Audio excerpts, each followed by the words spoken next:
Assalamualaikum warahmatullahi wabarakatuh. Salam sejahtera, salam bahagia. Semoga Allah Subhanahu wa Ta'ala merahmati kita semua, dipanjangkan umur dan tetap istiqomah di jalannya. Amin.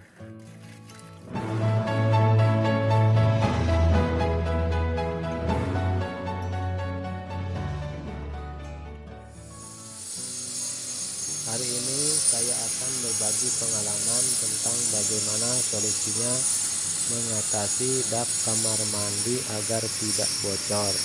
Setelah dicor, dak jangan dibiarkan terlalu lama.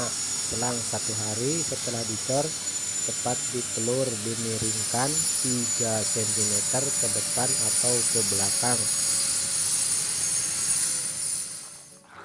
Setelah peluran kering, selang setengah hari atau 1 hari, langsung aja diaci atau disemen supaya acian dapat menyatu dengan peluran. Sebenarnya simpel saja, tidak perlu teknik itu dan ini, tapi kalau tahu caranya mudah sekali, bukan? Sekian, semoga video ini bermanfaat. Jangan lupa like dan subscribe-nya ya. Assalamualaikum warahmatullahi wabarakatuh.